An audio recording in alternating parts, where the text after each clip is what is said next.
Are you experiencing issues with Telegram not opening on your PC? Let's troubleshoot and fix this problem together with these steps. First, try refreshing the Telegram web page. Sometimes a simple refresh can resolve the issue and get Telegram up and running. Next, clear your browser cache and cookies. Visit your browser's support website for detailed instructions on how to clear the cache and cookies, which can often solve opening problems. If refreshing and clearing cache don't work, log out of Telegram desktop and log back in. This step can help reset any potential login issues causing Telegram not to open. Consider restarting your device. Turning it off, waiting for 30 seconds, and turning it back on can sometimes resolve underlying technical issues preventing Telegram from opening. Try connecting to a different network or using mobile data.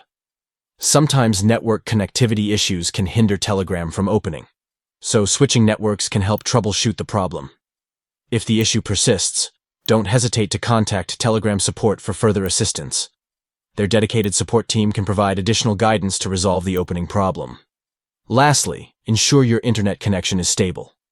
A weak or unstable connection can impact Telegram's functionality, so double-checking your network can help address the issue. Follow these steps to troubleshoot and fix Telegram not opening on your PC, ensuring a smooth experience with the messaging platform.